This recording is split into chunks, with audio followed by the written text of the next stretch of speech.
Iya. Misalkan Nggih, terjadi leres. pada malam Lailatul Qadar, maka itu juga, mohon maaf secara Wah, kasar, jimaun khairun min alfi syahr. bisa jadi, Mas. Demikian. Bener, Karena emang Mas? hadisnya itu, nggih. Karena emang hadisnya mutlak kan? Postingan baru di YouTube. Ini subscribe, like, share, dan komen. Dengan menuju surga. Setuju?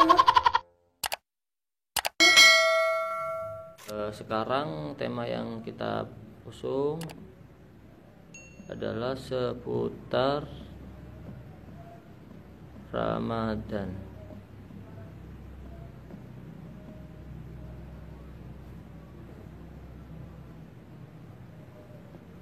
Oke.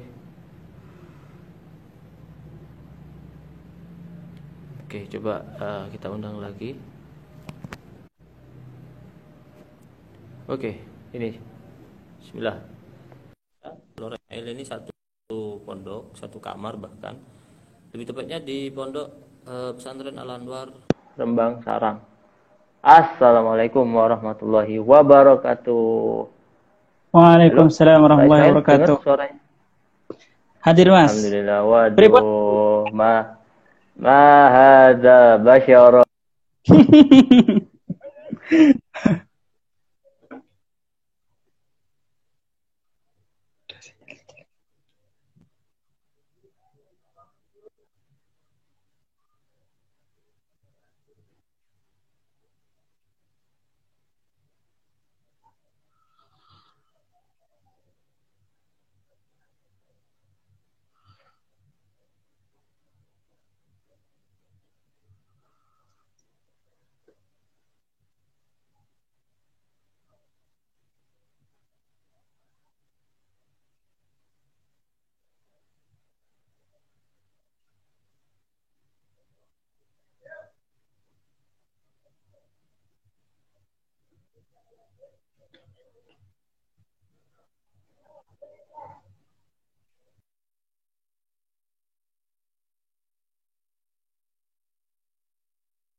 Halo, assalamualaikum Pak Ismail, bisa gabung lagi?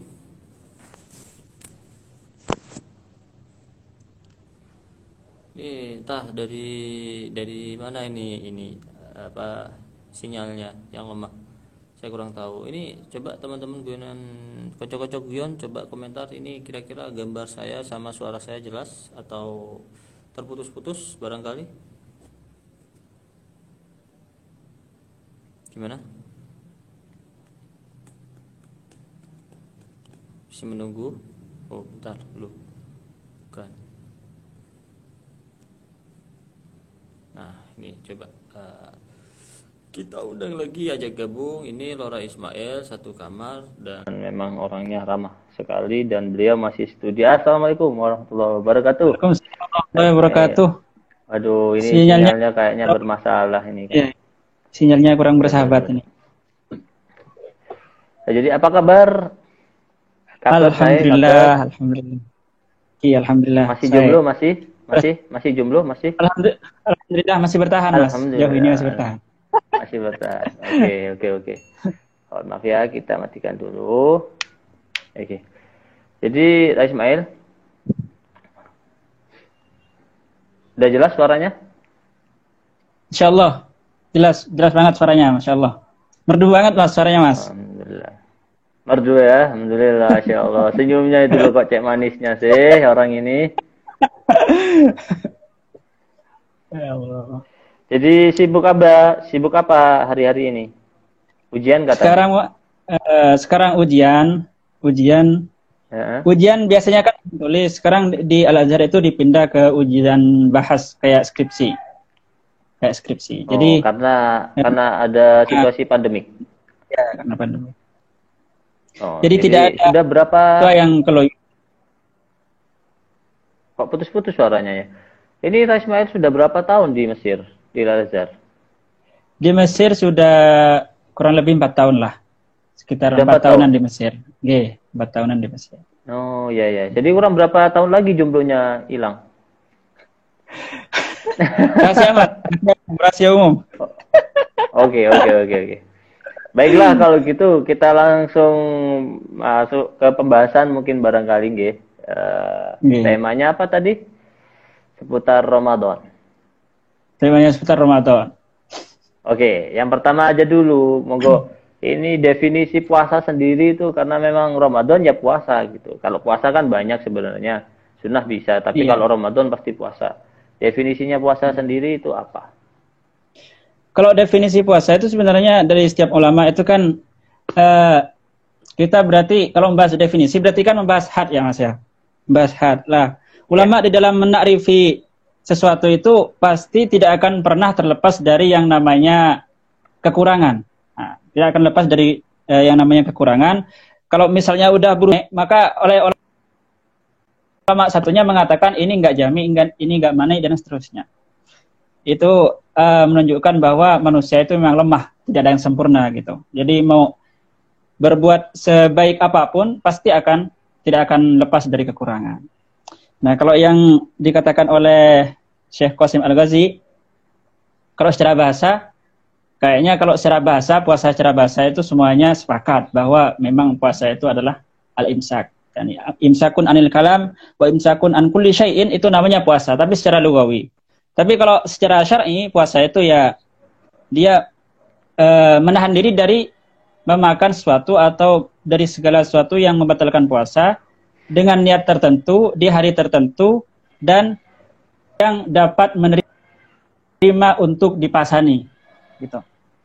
Sebab, kenapa ada qaid hari-hari yang harus dipasani? Sebab ada memang dari Rasulullah sendiri yang melarang berpuasa di hari-hari tertentu. Antara lain seperti yang diriwayatkan oleh Imam Bukhari di dalam kitab Sahih Bukhari-nya.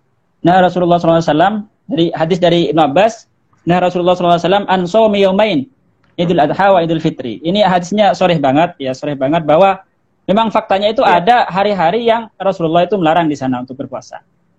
Antara lain adalah Aidain, kemudian Shaumu Ayyamit Tasyrik, yaitu 3 hari tasyrik. Adapun masalah puasa di bulan Syak, itu ulama masih khilaf dan ada beberapa syarat di situ, tidak secara mutlak. Sejauh yang saya tahu seperti itu, Mas. Iya, ini mohon maaf ya, sebentar. Ini soalnya suaranya sampean itu seperti robot, putus-putus. Cuman ya masih bisa dirangkai. Putus-putus ya? Mungkin coba tes. Bukan, memang kayaknya sinyal. Suara saya jelas sama gambar saya. Iya Mas, putus-putus. Memang karena sinyal kayaknya. Faktor sinyal. Ya, kalau punya saya, gambar saya sama suaranya saya. Jelas apa putus-putus? Putus-putus juga. Kadang putus, kadang enggak gitu.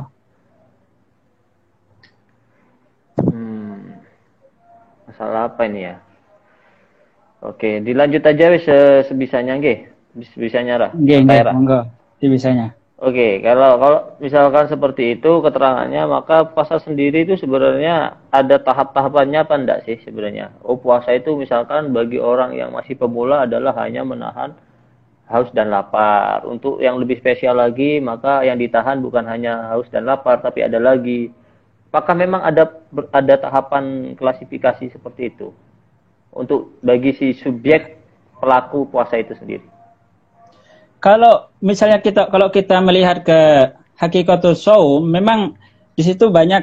Ini kalau kita sudah membahas masalah-masalah yang bahwa puasa itu tidak hanya sekedar menahan diri dari makan, tapi juga menahan diri dari berkata kotor, menahan diri dari ngerasani orang, menghibah, namimah dan seterusnya. Maka sebenarnya itulah hakikat puasa memang. Jadi puasa itu tidak hanya sebatas menahan menahan diri untuk tidak makan, bukan hanya sebatas itu. Jadi sebenarnya kalau kita lihat dari hakikat puasa itu sendiri, tingkatannya itu ya bisa, kan gini, kalau misalnya kita membahas apakah boleh berkata kotor di bulan puasa atau tidak, atau kita puasa itu juga harus menahan dari berkata-kata kotor, maka sebenarnya ini sudah masuk ke istihbabus shaum. Itu Mas. Kata ulama itu mengatakan bahwa ada 3 hal yang paling disunahkan bagi orang yang berpuasa. Salah satunya adalah az-zajru anil kalam al-fahish. Jadi dia menahan diri untuk berkata kotor, seperti ghibah, namimah, dan seterusnya.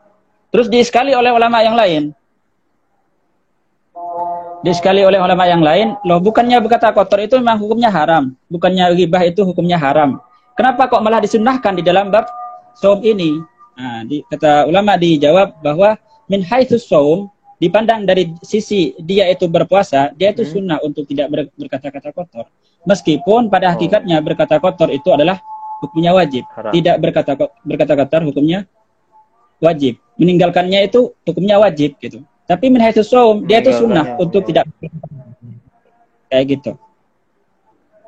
Jadi kalau dipandang dari sisi ulama sufi, ini nanti martabahnya beda gitu. Susunannya, cara uslubnya itu beda, mereka cara menyusunnya gitu. Ini kenapa ya suaranya ya? Mohon maaf ya kalau misalkan pemirsanya atau penontonnya merasa kurang nyaman karena memang terputus-putus. Iya. Tapi masih bisa dirangkai kayaknya. Suara saya juga terputus-putus lah. Kadang Mas, bisa diraba lah sedikit-sedikit. Aduh, putus-putus.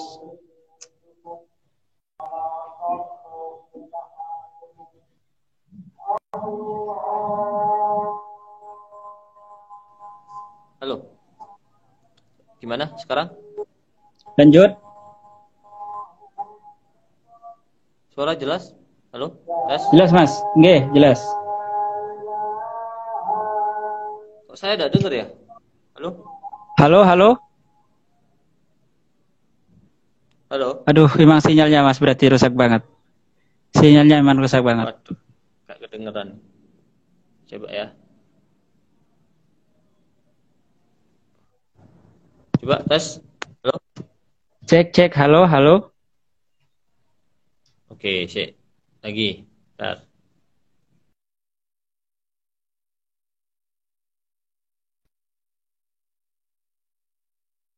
Kualitas sinyalnya emang nggak bagus. Kualitas sinyal di Mesir emang kurang bagus. Iya, Kak? Kualitas sinyal di Mesir kurang bagus. Ini kayaknya headsetnya lagi error nih kayaknya. Wis, lanjut aja dulu. Oke, monggo. Sekarang masalah hukum-hukum yang terkait dengan puasa. Misal begini, apa saja sih misalkan sesuatu yang bisa membatalkan puasa, ya sederhana itu. Terus yang berkaitan dengan hal-hal tersebut ya termasuk juga orang yang meninggalkan puasa karena mungkin datang bulan, karena mungkin menjaga kesehatan, karena sakit, karena musafir, karena menjaga hamil, karena menyusui, gitu-gitu. Mungkin langsung aja secara umum jenengan jabarkan. Berarti ini masuk ke mubtilat nggih? Mubtilat.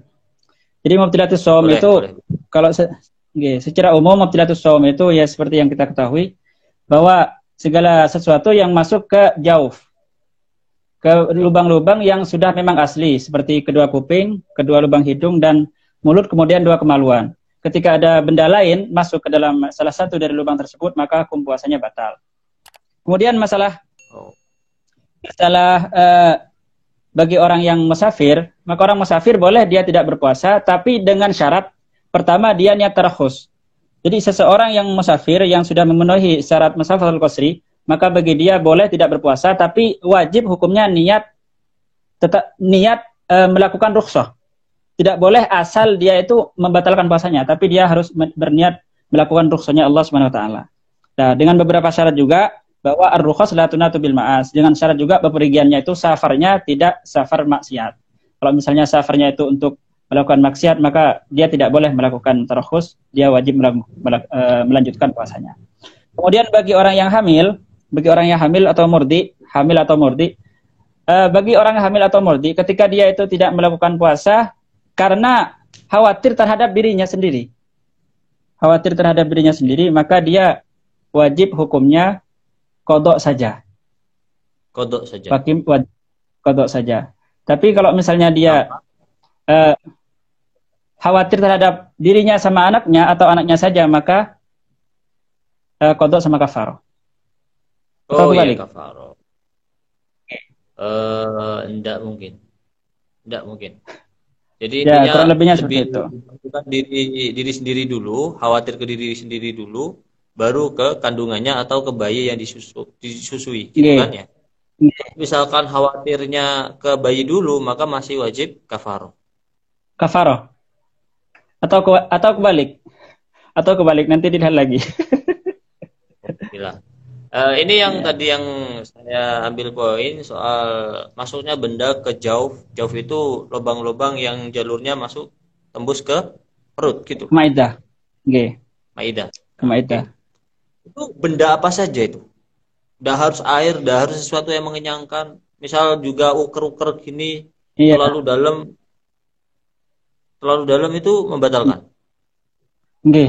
Dalam ini kan ulama memutlakkan setiap hal yang masuk ke dalam salah satu jauf ini maka hukumnya batal. Ain ya, usulul ain, tentunya usulul ain. Apapun itu, yang penting berbentuk benda. Entah itu air, karena air itu termasuk benda, atau misalnya katanbat misalnya. Maka itu membatalkan puasa.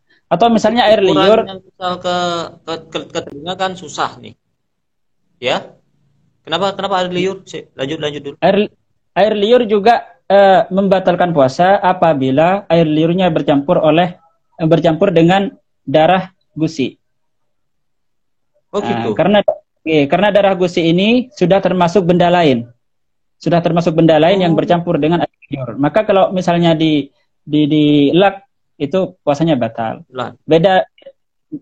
Batal puasanya. Beda dengan air liur aja. Kalau cuma air liur aja meskipun dikumpulin banyak habis itu ditelan maka itu nggak apa-apa. Yang penting tidak bercampur dengan benda lain. Nasi satu bungkus ya kan. Oke. 1 liter misalnya. Oke, gini sekarang untuk ukurannya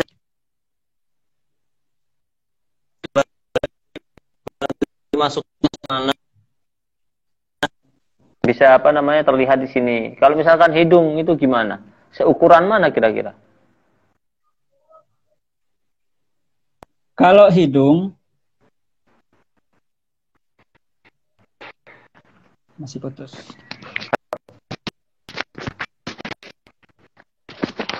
Halo? Nah, kalau hidung itu batasnya khayshum, Mas. Batasnya khayshum, yaitu di sini apa ya bahasa Jawanya khayshum itu apa ya? Janur irung. Janur hidung. Nah, janur hidung ini yang membatalkan. Kalau misalnya masih di sini, ini masih daerah luar, masih daerah zahir yang kalau misalnya ngupilnya dangkal kayak gini, maka hukumnya nggak batal. Yang batal itu kalau sampai sini, khayshum. Ada tulang yang lemes di sini. Tulang yang lemes daerah sini. Ini hukumnya batal. Iya, karena kan gini, ada keterangan sebenarnya kumur-kumur mado istinsyak itu kan masih tetap sunnah meskipun puasa ya. Justru sebab itu berangkat itu dari mubalaghahnya kan nggih. Sebab kenapa kok sunnah? Kenapa kok balaghah itu hukumnya kok Halo?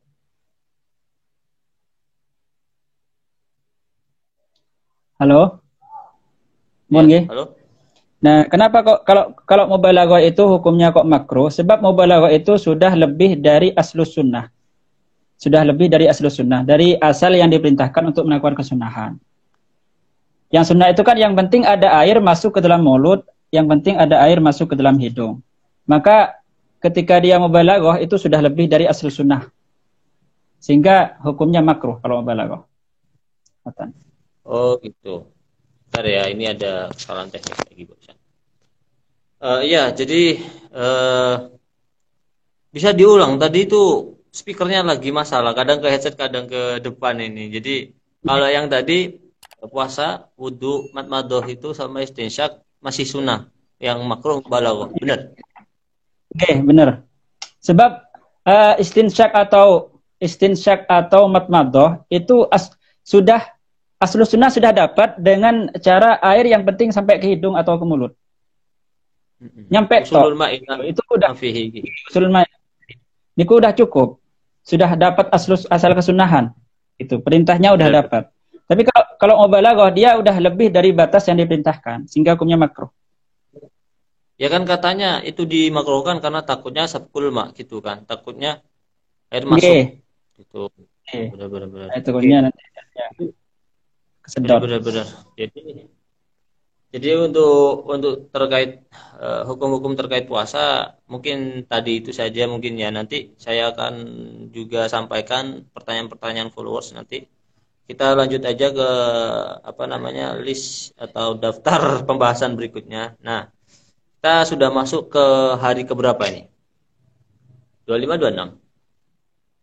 Kalau di Mesir antara berapa? 25 atau 26. Di Mesir 25 kayaknya. Oke, berarti kan termasuk ganjil kan? Ini sangat-sangat berpotensi Lailatul Qadar. Ada qadarnya loh ya, bukan Lailah saja. Benar. Nah, oke. Nah, sekarang Lailatul Qadar. Lailatul Qadar ini menarik. Mohon mungkin sedikit penjabaran tentang Lailatul Qadar. Barangkali nanti saya akan juga kasih beberapa istilahnya. Bukan pertanyaan sih, semacam ya mungkin terangan dikit gitu. Monggo, penjabaran soal Lailatul Qadar.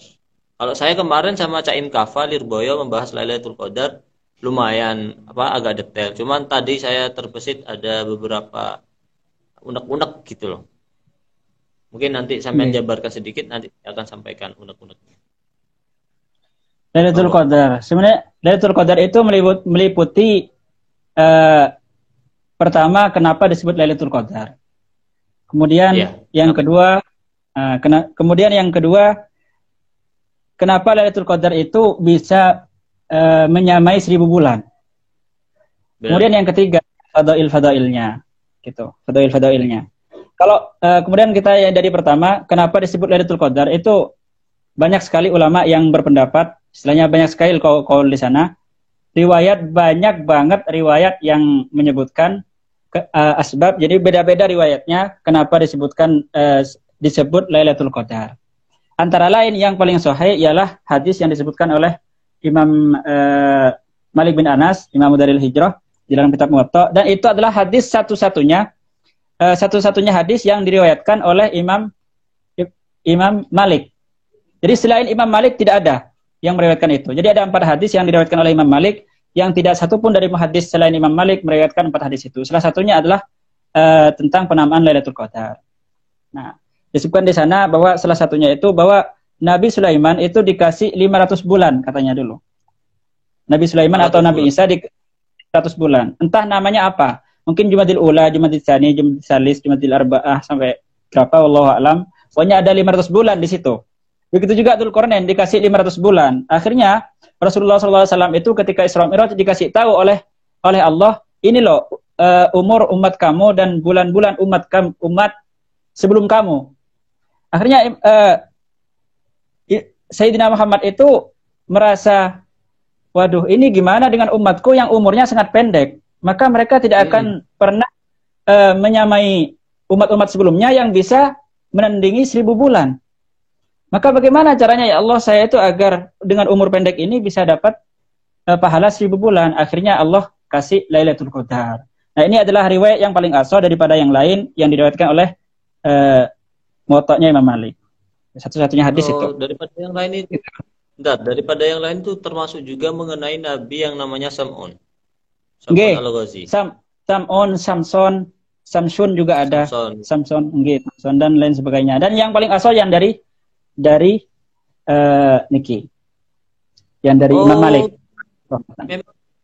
Yang saya ini sih Lailatul Qadar dikasih karena cerita Nabi Sam'un itu. Baru ini kalau misalkan jenengan menyampaikan bahwa Nabi Musa, Nabi Isa, Dzulkarnain itu dikasih Oke. 500 bulan masing-masing. Itu baru dengar dan itu katanya di Muwatta lebih lebih apa namanya? Lebih Nggih, kredibel niku apa? Lebih asoh. yang paling sahih niku. Nggih. Memang hadisnya Oh, ahad, hadisnya besar dan ahad, tapi al ahad la yalzam ada masihah gitu kata ahlul para hufat ulama muhaddisin bahwa hadis ahad itu bukan berarti nggak sahih. Nah, jadi sementara hadis yang diriwayatkan tentang seputar ini oleh Imam Malik itu hadisnya hadis ahad dan hadisnya sahih dan satu-satunya hadis yang diriwayatkan oleh Imam Malik. Kata dari komentar ulama. oh iya. Itu asal Oke, mula Lailatul asal Qadar. mula Lailatul Lailatul Qadar. Qadar. Lanjut. Kemudian yang kedua adalah apa tadi ya? Definisi. Definisi boleh. Oke. Kemudian definisi Lailatul Qadar, itu definisi Lailatul Qadar kalau para mufassirin itu mengatakan bahwa definisinya itu ada di surat itu sendiri.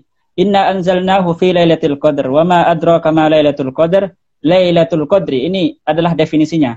Lailatul Qadri khairun min alfi syahrin. Tanazzalul malaikatu warruhu fiha biidzin rabbihim min kulli amrin salam hi hatta matla'il fajar.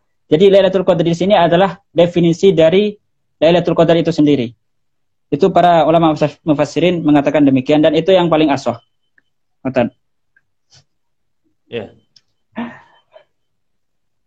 Sebentar. Tuker headset. Nggih. Di atasnya tip, maaf ya. Bentar. Terus.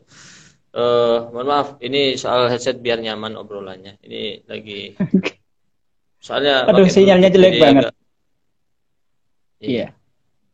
Bentar.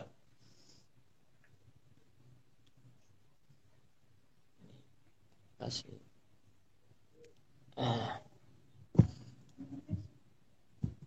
Oke. Untuk lanjutannya ada selain yang nomor 2 mungkin Pak Ismail Napa niku? soal qadar. Oh, Lailatul Qadar. Definisi Lailatul Qadar ya. Kenapa disebut Lailatul Qadar? Boleh. Itu tadi yang pertama seperti yang di Al-Qur'an itu sendiri bahwa Lailatul Qadri khairun min alfi syahrin. Lailatul Qadri khairun min alfi syahrin. Itulah definisi dari Lailatul Qadar itu sendiri. Itu pendapat yang paling asoh. Kemudian pendapat yang kedua, banyak sekali ada 13 pendapat di sana.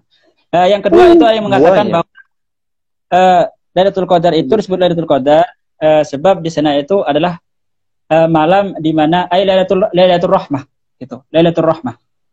Kemudian ada yang mengatakan apa itu rahmatnya? Sebab malaikat itu malaikat yang ada di langit semuanya, termasuk malaikat Jibril, itu semuanya tidak satu pun malaikat yang tidak turun ke bumi. Mereka itu semuanya membawa benderanya Muhammad Allah atau bendera liwa gitu bahasanya.